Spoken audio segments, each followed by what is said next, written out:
Welcome to the Everblack Nerdcast. I am Nev.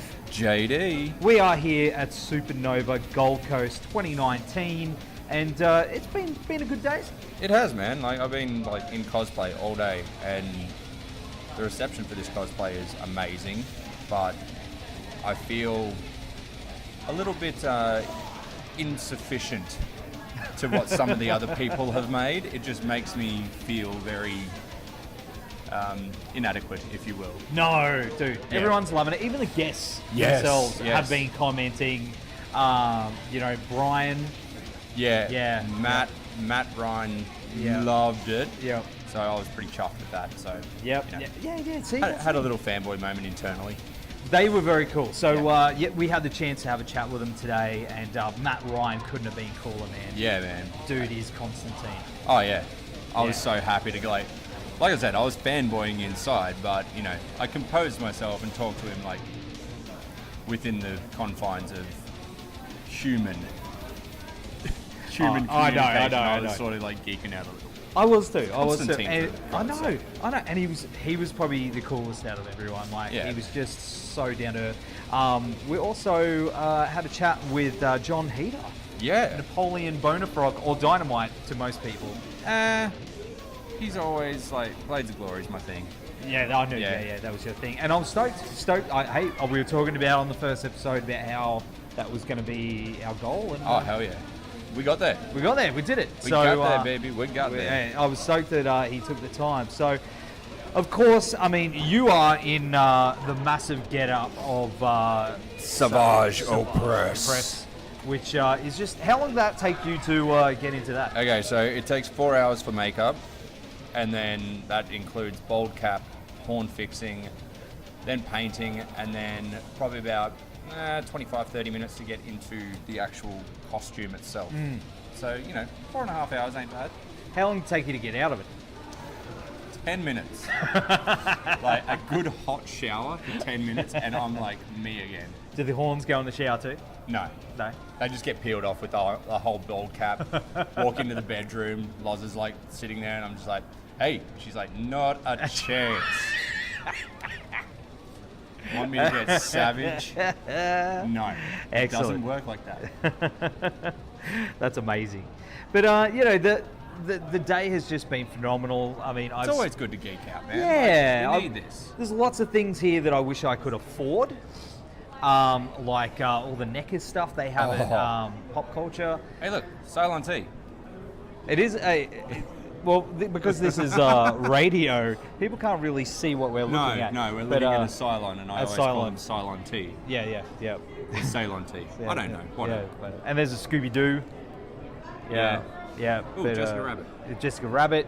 Where see, and now people are just looking at us. We're in the thoroughfare, and now we're just like freaking people out.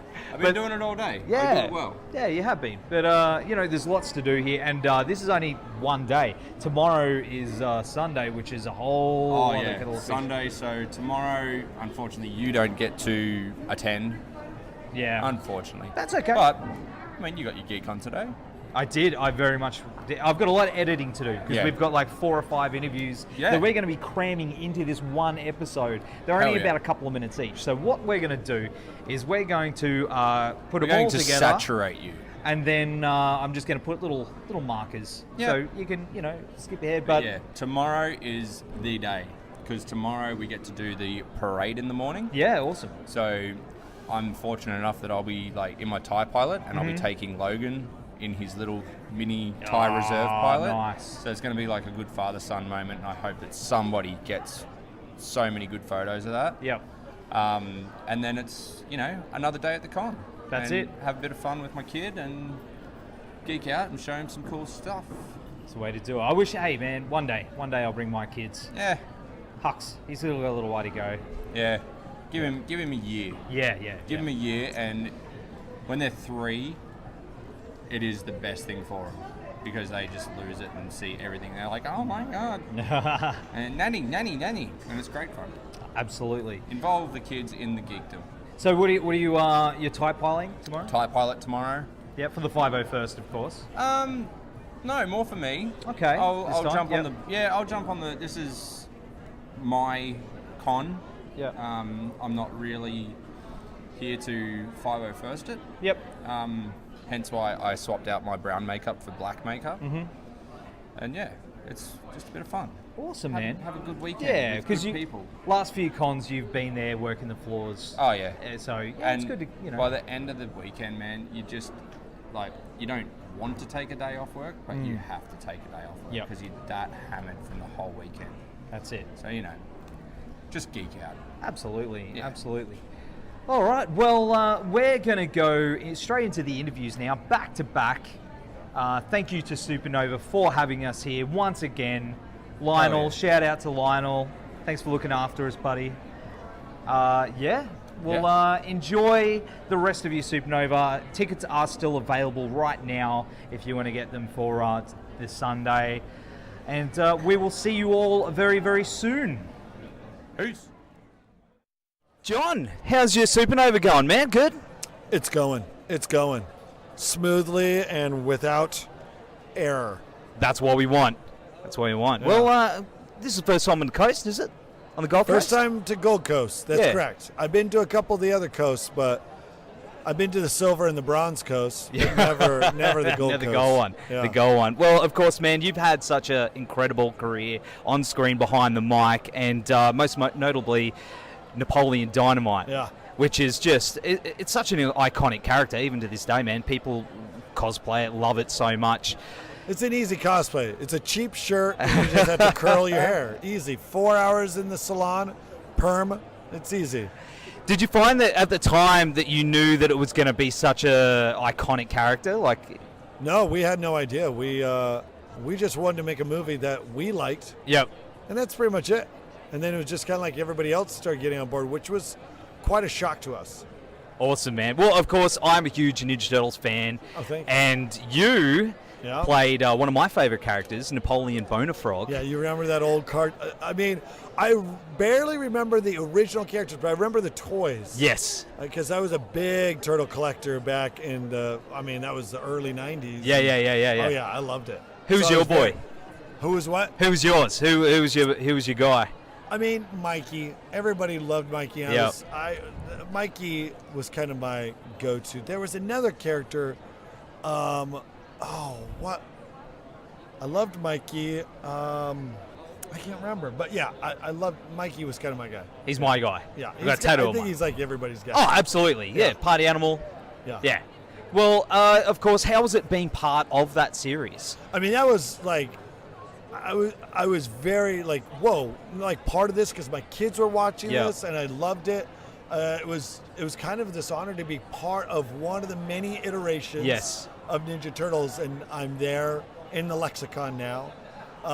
And it was pretty cool, especially to play a character that I kind of knew of from back in the day.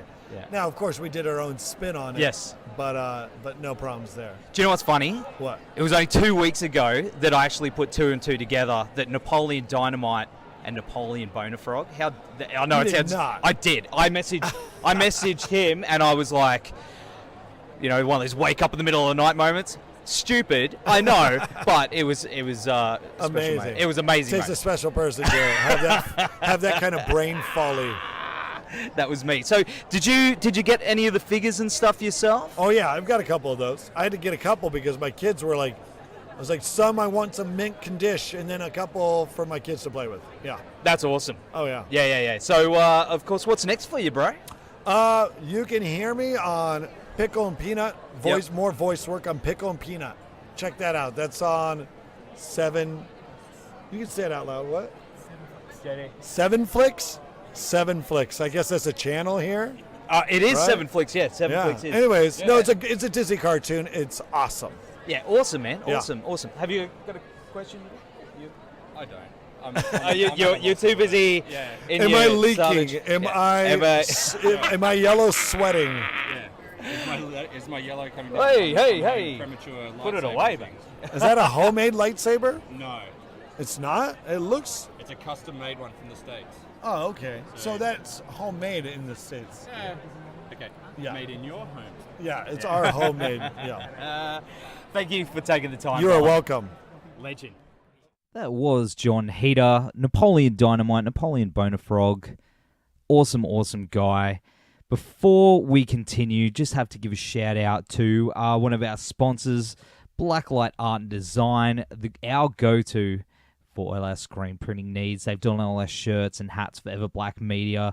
They've got such an awesome turnaround, and the quality of work is just amazing. Check them out at www.blacklightad.com.au. All right, here is our interview with legendary Irish actor Ian Beattie, best known as Sir Meryn Trant in Game of Thrones. New season kicks off very, very soon, and he was pretty pumped about it as well. It was cool to hear that he was a fan of the show too, so that was awesome. All right, here he is. Enjoy. Ian, how are you, mate? Hello, mate. Not too bad. Yeah, how's everything going on the Gold Coast? It has been absolutely fantastic. One minor drawback is I only got here last night, and unfortunately because of my schedule I have to fly out on Monday. Oh no. Yeah, so I'm not here for half as long as I would like to be, but the good news is I fly out late enough that I will be able to see the first episode of Game of Thrones Season 8 before I go to the airport.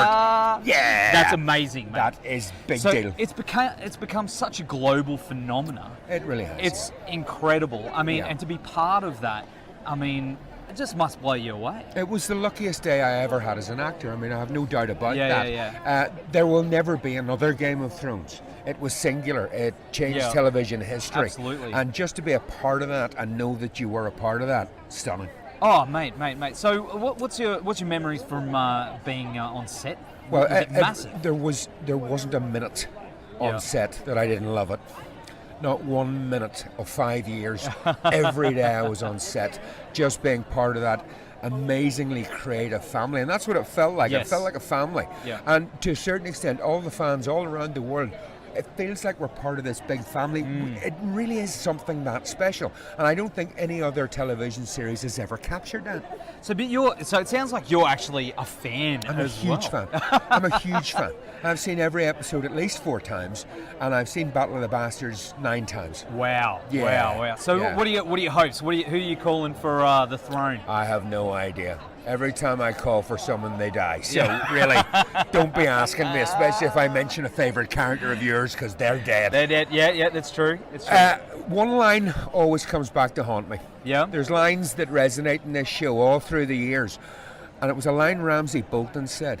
And he said, if you think this has a happy ending, you haven't been paying attention. Ah, nice. That struck me as being a little bit more important than the line was just given to Theon Greyjoy. Yeah. So, I don't know. George Martin does not do easy. No. I don't think it will be what a lot of people hope. Yeah. I don't think it will be what some people expect. I think it will be right, Yes. if that makes any Absolutely. sense. I think it will be right. Yep. That's So- incredible, mate. And you've worked with Oliver Stone, right? Yeah. That is incredible. Yeah. Yeah. How was that experience? Long. Long. Yeah, it was long. Oliver and I didn't get on that well. Oh, I see. Okay. So I'll edit that. Let's. Oh no, it's okay. cut that Listen, one he out. taught me an amazing amount. I spent a very, very long time in front of the camera, and Yeah. it was like, learning your trade. Yes, With yep. one of the best directors in the world. Yeah. But it's Oliver Stone. It's Oliver. What do you want me to say? I know, mate. I've heard. You're not the first person to say he's a bit of a hard ass. No. But Probably that's wouldn't be the sometimes first the artists are, Yep, as they yep, say. yep. Of course. I mean, what's next for you, mate? Well, I've got my hat in the ring for a few jobs at the minute. I'm a jobbing actor, and it's not a drawback, but the publicity and exposure from Yes. Game of Thrones put me in a higher room. Yes. But that means I'm stacking up against actors who maybe have a better CV. I keep getting down to the last 2 on things, Oh, and then man. maybe just getting pipped at the post. But I'll get there. What do you want to do? What's that one role? Anything that's a challenge. Yep. Anything that challenges me as an actor, whether it be something completely different to the sort of person I am, whether it be a real life character. I've done a few of those in my time. Yep. And they were always fun to play because you really had to work at it and do your research. Who was your number one? Probably Jerry Adams. Okay. Playing Jerry Adams in The Journey, although I also played Michael Stone in the TV film Mo. And I've played a couple of historical characters. Varus, the Roman general, who lost Augustus 2 legions. So, those are always fun to play because you are allowed to do a certain amount of historical factual research, which provides a challenge of its own. So, I'd like to do a few more of those. In. Oh, yeah. Well, your job is to convince. Yes. Your job is to find the truth of the character and to convince the audience. And if they turn around and say, he's acting really well there, then you've blown it. You've blown it. Yep. Whereas if they say, I hate him, you got it. Yeah, that's Do you know true. what I mean? Absolutely. If they see you acting, then you're making a mistake. Yep. A lot of people say that. You've got to disappear into that role. You've got to convince the audience. You've got to convince the camera, and through the camera, convince the audience. And that's something you do very well, mate. I hope so. You do. Thanks for joining us on the Thanks show, a lot, mate. Really All appreciate the best, brother. it. Take care of yourself. And there you have it, Ian Beattie. What a cool guy. Really, really cool guy. So if you get a chance, go up and say hello to him tomorrow and talk a bit of Game of Thrones. He's mad for it. He loves it. So a big fan of his, especially after meeting him. Cool guy. All right. Also have to give a shout out on this episode to our good friends at RW Promotion, who are the best in the biz when it comes to stickers, flyers, banners, badges, and all other promo you need for your band or business. Go say hello to Rich and the guys at www.rwpromotion.com.au and order yourself some stickers for the next con.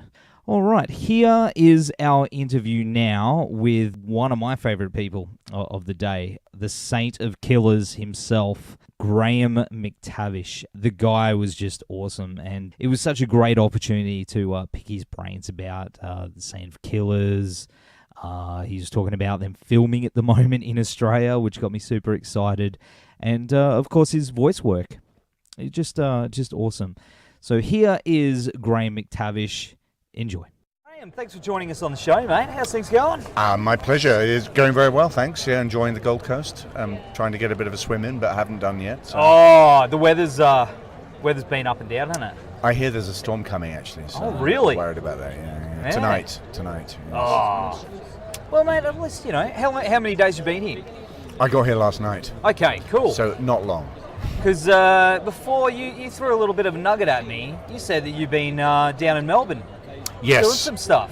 Yes, I'm down in Melbourne filming season 4 of Preacher. Yeah, that's what I want to hear, man. That's exactly what I want to hear. Because you are, of course, the Saint of Killers. The Saint of Killers, yes. Yes, I read those comics when they came out. Wow.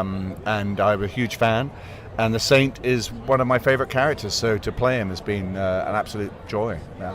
See, that's amazing that you got that role after being a fan of it as well. Yeah. I mean, you had that research already down pat. So, what you brought to the table there, like he's like the Terminator. Yes. He just cuts through everything. Yes, he does. He's not big on the chit chat. No, he just gets on with it. Yeah, he acts rather than talks. Yeah, no, it's been amazing, and it's been a very interesting challenge from an acting point of view to play somebody who has to remain really quite still a lot of the time, which goes against a lot of actory instincts. But yes, it's been great. Yeah, because you're a very animated dude. You've done animation as well. That's I have. Meant to be I have. No, I have. Yes. A lot, actually. Yes. So, I mean, how does that compare to when you go into a vocal booth and you're there? It's just you and a microphone, and you don't have your full physicality to put into it. What's the difference for you? Like, what's the challenges there? I suppose it's a bit like when you read a book. I think. I mean, when anybody reads a book, they imagine the story. They visualize it in their head. They know what the characters look like. So if you've read, for instance, The Hobbit as a child, you would have had an image of all of the people in that book. And it's the same when you're doing a voiceover for animation. For me, is that I imagine all of those people. I imagine all of the scenes, and I imagine how I'm interacting with them in those setups. So it's a different imaginative process to obviously having it all given to you in a costume, but nevertheless it's very enjoyable. What about when it comes to fight scenes in animation? Obviously you've got to put that into your voice a little bit more. There's the hits and stuff like that. How do you sort of prepare for yourself, especially when you're doing hours of that? Yeah, with something like that, with something like fights, you just revert completely to being a 12-year-old. I mean, that's the best way of describing it. You just go back to how we all behaved when we were kids. Yeah. So we would have play fights, and if somebody was pretending to hit you, you'd pretend to react, and you would throw a punch, and so it's all there in our memories, all of us. And for actors, all they do is they just dig those memories out, really, in a way that maybe perhaps somebody who works in an office isn't doing quite as often. That's awesome, man. Yeah. Of course, I mean, do you have a favourite role? Not really. I've been very lucky with a lot of the things I've done so far, and I can honestly say I've enjoyed them all for different reasons. I recently did Lucifer last year, and that's coming out in May, and I really enjoyed playing the role that I had in that. It was quite different. Yep. Very different from The Saint. And again, The Saint was very different from Dougal Mackenzie, and Dougal is quite different. Well, although he has similarities with Dwalin. They all have their challenges, and they all are little people that you carry with you for the rest of your life, I suppose. Absolutely. Mate, is there something that you'd want to do? Is there a role that you feel that's close to your heart that you want to tackle? Oh, my God. I mean, there's loads, really. I'd like to do more comedy. Yeah. I don't get the opportunity to do comedy very much. I've done it on stage, but not really on film or TV. So I'd like to do a bit more of that. And I'm planning to direct my own first film, written by a good friend of mine, Paul Kavanagh. We're going to do that later this year in New Zealand. So awesome. And that's a horror comedy. Oh, I'm down for it, mate. Which I think is a sort of fabulous combination. It's a cross between, if people who listen to your show know these films, it's a cross between The Wicker Man and With Nail and I, which is one of the great comedies of the 1980s from Britain. And three unemployed actors go and find themselves in the wrong village, surrounded by really a cult that results in all sorts of accidental murders. There are no women in the village apart from a man who dresses as a woman called Miss Lady. And all sorts of chaos ensues. It's almost like a Hammer House of Horror meets a farce. It's great fun. Awesome, man. Well, I can't wait to see what you got cooking up there, I'm mate. very much looking forward to it. Awesome, mate. Yeah. Awesome. Well, of course, thank you for taking the time to talk to My us pleasure. on the show. My pleasure. All the best, and enjoy the rest of your stay on the Gold Coast. Hope you get that swing, fully mate. intend to, and I hope so as well. Awesome. Graham McTavish, nothing like the Saint of Killers. Really cool guy, really down to earth, and had heaps to say. I wish I got a little bit more time with him. But if you haven't watched Preacher on Stan, get into it, because it's such an amazing show, and it's probably one of the best comic series ever. So the Saint of Killers is probably one of the most badass characters that have ever hit the page and screen. So check it out. Of course, we have to give a shout out to our good friends at Lumberpunks Axe Throwing Club, who now have two venues in Queensland, one in Miami on the Gold Coast and the other in West End and Brisbane.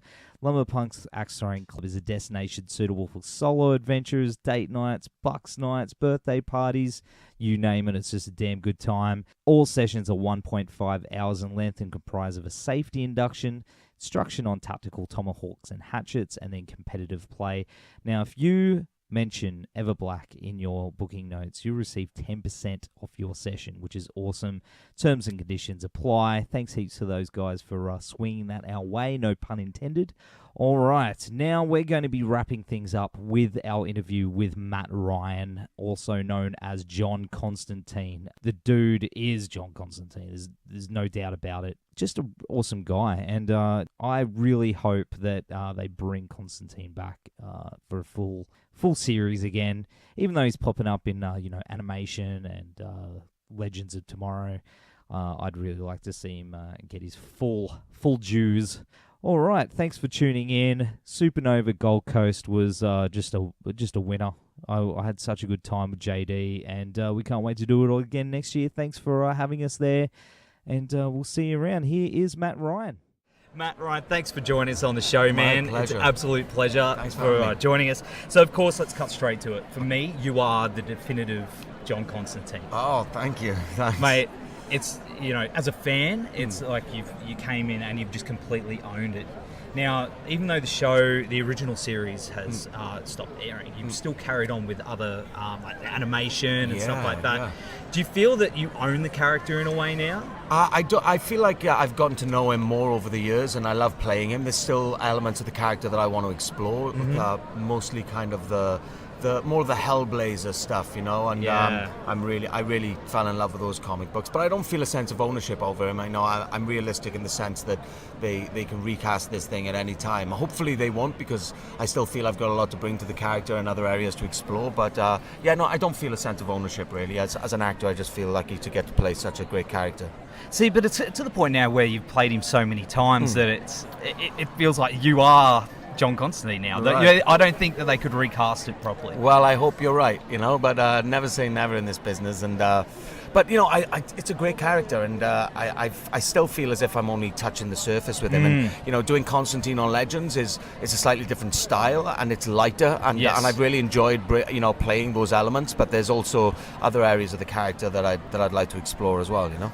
So you want to push it into like the dark area, like the series? Yeah, I felt like with the series we were kind of really getting the tone right towards the end of the series, you know. And I fell in love with the earlier Hellblazer stuff, and those kind of that's the more kind of grittier edge of the character, you know, would be great to explore, and to have something where he's proper smoking and you know, bringing those elements in. But you know, it's just a joy to be able to play him anyway. And on Legends, it's great because, as I said, you get to explore the lighter parts of it and experience John interacting with characters that you never have seen him even in the comic books interacting, and that's new.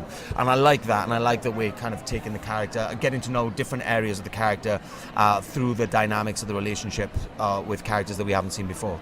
Were you familiar with the Hellblazer comics prior to taking on the role? I was familiar only in the sense that one of my good friends has his own comic book company called Improper Books in the UK. Yep. And his favorite comic book character was John Constantine.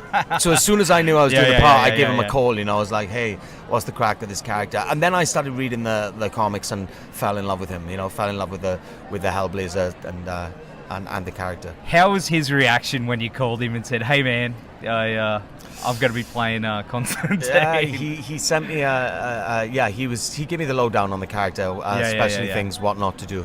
Just to keep my hair dyed the same color it is. He was like, "You got to be blonde," which I'm glad they did go that way and bring him back to his roots. Yeah, absolutely. And of course, as it deals with a lot of the occult and supernatural elements, since taking on the role, have you had any of those experiences? The most kind of crazy one was we were shooting a scene in a mausoleum in Atlanta, and one of the ADs came up to me and said that she'd been walking the graveyard and she'd found a grave that said Constantine on it, and it was almost perfectly in the same font that we were using for the show. Whoa. And the same font there's a comic book cover page with him sitting next to a grave smoking a cigarette with loads of like hands coming out of the graves, and so I sat next to him, recreated that pose, and then after that I was like, this is a bit weird, you know, like and then there was a bunch of others, like I can't remember, like Mary Constantine. There was a whole family of Constantines where we were shooting, and that was a little bit strange, and I was like, we should get back to the set, you know, we're in a graveyard here. That's about the strangest experience I've had. That's quite a good story. It's like when Alan Moore said he thought he met him. I know, that's freaky. That is yeah, I've kept my eye out for him, but I haven't met him myself. I don't think I want to bump into him in a dark alleyway. Maybe in a mirror. Hey, that's what you did. See? Yeah, there you go. Yeah. So what's next for you, brother? What's next? Well, we are waiting to see if I'll be returning as John on Legends or somewhere else. So we finished shooting season 4, and there's possibly a movie in the pipeline, not of Constantine, of something else. Okay. And then we'll hear pretty soon, I think, whether I'm going to be returning as the character. Mate, I have my fingers crossed, and I love your work, brother. Thank you, man. And thank you so much for taking the time to chat on the show. My pleasure. Enjoy the rest of your con, bro. Cheers, man. Thank you. Nice one, dude. Yeah, thank you. Subscribe to the Everblack podcast through Spreaker, YouTube, and iTunes podcasts. Give us a like, give us a share, and help us spread the word. We appreciate all your support. We'll see you next time. Cheers.